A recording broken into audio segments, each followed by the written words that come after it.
नमस्कार दोस्तों, आप सबका मैं अपने चैनल में स्वागत करती। आज की कहानी है मुंशी प्रेमचंद जी के द्वारा लिखा गया कहानी जुर्माना।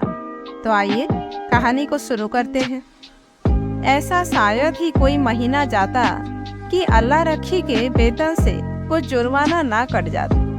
कभी कभी तो उसे 6 के 5 ही मिलते, लेकिन वह सब कुछ सहकर भी सफाई के दरोगा मुंशी खैरात अली खां के चंगुल में कभी ना आती।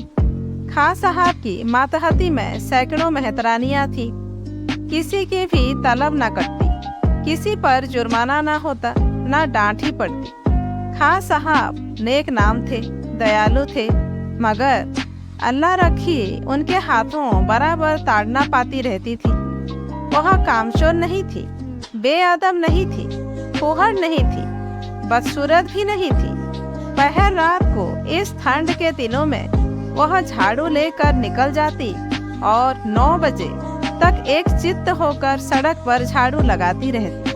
फिर भी उस पर जुर्माना हो जाता। उसका पति हुसैनी भी अवसर पाकर उसका काम कर देता, लेकिन अल्लाह रखी की किस्मत में जुर्माना देना था। तलब का दिन औरों के लिए हंसने का दिन था, अल्लाह रखी के लिए रोने का। उस दिन उसका मन जैसे सूली पर टंगा रहता। न जाने कितने पैसे कट जाएंगे।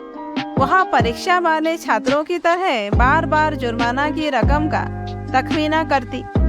उस दिन वह थक कर जरा दम लेने के लिए बैठ गई थी। उसी वक्त दारोगा जी अपने इक्के पर आ रहे थे। वह कितना कहती रही, हजूर अली, मैं फिर काम करूंगी, लेकिन उन्होंने एक ना सुनी थी। अपनी किताब में उसका नाम नोट कर लिया था। उसके कई दिन बाद फिर ऐसा ही हुआ।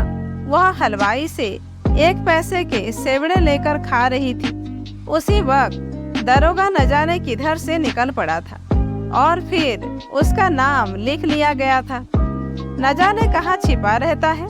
जरा भी सुस्ताने लगे कि भूत की तरह आकर खड़ा हो जाता है। नाम तो उसने 2 ही दिन लिखा था, पर जुर्माना कितना करता है अल्लाह जाने। 8 आने से बढ़कर 1 रुपया न हो जाए। वह सिर झुकाए वेतन लेने जाती और तखमीने से कुछ ज्यादा ही कटा हुआ पाती। कांपते हुए हाथों से रुपए लेकर आंखों में आंसू भरे लौट आती। किससे फरियाद करे? दरोगा के सामने उसकी सुनेगा कौन? आज फिर वही तलब का दिन था। इस महीने में उसकी दूध पीती बच्ची को खांसी और ज्वर आने लगा था। ठंड भी खूब पड़ी थी। कुछ तो ठंड के मारे और कुछ लड़की के रोने चिल्लाने के कारण उसे रात रात भर जागना पड़ता था। कोई दिन काम पर जाने में देर हो गई। दरोगा ने उसका नाम लिख लिया था। अब की आधे रुपए कट जाएंगे, आधे भी मिल जाए तो गनीमत है। कौन जाने कितना कटा है। उसने तड़के बच्ची को गोद में उठाया और झाड़ू लेकर सड़क पर जा पहुंची, मगर वह दुष्ट गोद से उतरती ही ना थी। उसने बार बार दरोगा के आने की धमकी दी। अभी आता होगा, मुझे भी मारेगा, तेरे भी नाक कान काट देगा। लेकिन लड़की को अपने नाक कान कटवाना मंजूर था, गोद से उतरना मंजूर ना था। आखिर जब वह डराने धमकाने, प्यार ने पुचकारने किसी उपाय से ना उतरी, तो अल्लाह रखी ने उसे गोद से उतार दिया और उसे रोती चिल्लाती छोड़कर झाड़ू लगाने लगी। मगर वह अभागिनी एक जगह बैठकर मन भर रोती भी न थी। अल्लाह रखी के पीछे पीछे लगी हुई बार बार उसकी साड़ी पकड़कर खींचती, उसके टांग से लिपट जाती, फिर जमीन पर लेट जाती और एक क्षण में उठकर फिर रोने लगती।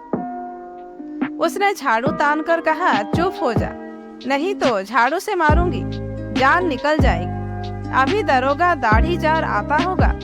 पूरी धमकी मुंह से निकल भी ना पाई थी कि दरोगा खैरात अली खां सामने आकर साइकिल से उतर पड़ा।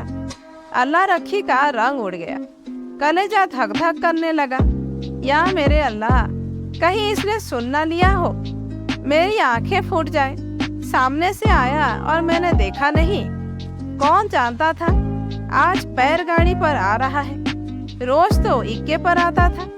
नाड़ियों में रक्त का दौड़ना बंद हो गया। झाड़ू हाथ में लिए निस्तब्ध खड़ी रह गई। दरोगा ने डांट कर कहा, काम करने चलती है तो एक कुचिल्ला साथ ले लेती है, इसे घर पर क्यों नहीं छोड़ आई?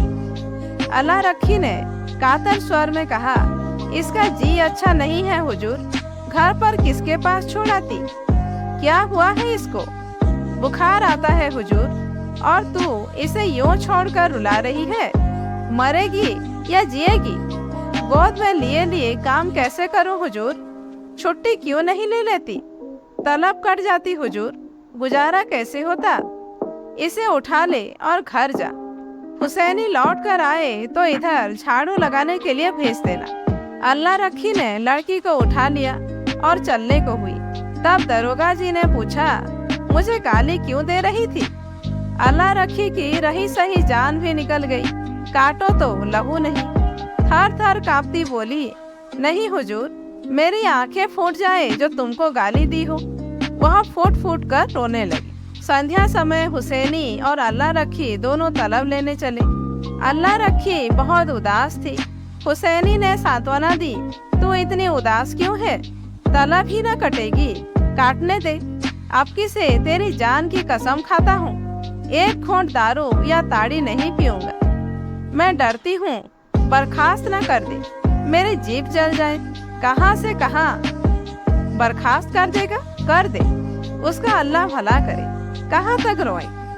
तुम मुझे नाहक लिए चलते हो, सबकी सब हंसेंगी। बर्खास्त करेगा तो पूछूंगा नहीं किस इल्जाम पर बर्खास्त करते हो? गाली देते किसने सुना? कोई अंधेर है जिसे चाहे बर्खास्त कर दे? और कहीं सुनवाई ना हुई तो पंचों से फरियाद करूंगा, चौधरी के दरवाजे पर सर पटक दूंगा। ऐसी ही एकता होती तो दरोगा इतना जरिमाना करने पाता? जितना बड़ा रोग होता है उतनी दवा होती है पगली। फिर भी अल्लाह रखी का मन शांत न हुआ। मुख पर विषाद का धुआं सा छाया हुआ था। दरोगा क्यों गाली सुनकर भी बिगड़ा नहीं? उसी वक्त उसे क्यों नहीं बर्खास्त कर दिया? यह उसकी समझ में न आता था। वह कुछ दयालु भी मालूम होता था, उसका रहस्य वह ना समझ पाती। और जो चीज हमारी समझ में नहीं आती उसी से हम डरते हैं। केवल जुर्माना करना होता तो उसने किताब पर उसका नाम लिखा होता। उसको निकाल बाहर करने का निश्चय कर चुका है, तभी दयालु हो गया था। उसने सुना था कि जिन्हें फांसी दी जाती है उन्हें अंत समय खूब पूरी मिठाई खिलाई जाती है। जिससे मिलना चाहे उससे मिलने दिया जाता है। निश्चय बर्खास्त करेगा। म्यूनिसिपैलिटी का दफ्तर आ गया। हजारों मेहतरानियां जमा थी, रंग बिरंग के कपड़े पहने, बनाव श्रृंगार किए। 5 सिगरेट वाले भी आ गए थे, खोचे वाले भी। पठानों का एक दल भी अपने असामियों से रुपए वसूली करने आ पहुंचा था। वह दोनों भी जाकर खड़े हो गए। वेतन बंटने लगा। पहले मेहतरानियों का नंबर था। जिसका नाम पुकारा जाता वह लपक कर जाती और अपने रुपए लेकर दरोगा जी को मुफ्त की दुआएं देती हुई चली जाती। चंपा के बाद अल्लाह रखी का नाम बराबर पुकारा जाता था। आज अल्लाह रखी का नाम उड़ गया था। चंपा के बाद जहूरन का नाम पुकारा गया, जो अल्लाह रखी के नीचे था। अल्लाह रखी ने हताश आंखों से हुसैनी को देखा। मेहतरानियां उसे देख देख कर कानाफूसी करने लगी। उसके जी में आया घर चली जाए। यह उपहास नहीं सहा जाता। जमीन फट जाती कि उसमें समा जाती। एक के बाद दूसरा नाम आता गया और अल्लाह रखी सामने के वृक्षों की ओर देखती रही। उसे अब इसकी परवाह न थी कि किसका नाम आता है, कौन आता है, कौन उसकी ओर ताकता है, कौन उस पर हंसता है। सहसा अपना नाम सुनकर वह चौंक पड़ी। धीरे से उठी और नवेली बहू की भांति पग उठाती हुई चली। खजांची ने पूरे 6 उसके हाथ पर रख दिए। उसे आश्चर्य हुआ। खजांची ने भूल तो नहीं की। इन 3 वर्षों में पूरा वेतन तो कभी मिला नहीं, और अब की तो आधा भी मिले तो बहुत है। वह 1 सेकंड वहाँ खड़ी रही कि शायद खजांची उससे रुपया वापस मांगे। जब खजांची ने पूछा, आप क्यों खड़ी रही है, जाती क्यों नहीं? तब वह धीरे से बोली, यहाँ तो पूरे रुपए हैं। खजांची ने चकित होकर उसकी ओर देखा। तो क्या चाहती है, कम मिले? कुछ जरिमाना नहीं है? नहीं, आपकी कुछ जरिमाना नहीं। अल्लाह रखी चली, पर उसका मन प्रसन्न ना था। वह पछता रही थी कि दरोगा जी को गाली क्यों दी। तो दोस्तों, आज की कहानी यहीं पर समाप्त होती है। कहानी कैसी लगी कमेंट करके जरूर बताइए। अच्छी लगी हो तो एक लाइक कीजिए, जानने वालों को शेयर कीजिए और ऐसे ही वीडियोज आगे देखने के लिए मेरे चैनल को सब्सक्राइब करना मत भूलिए।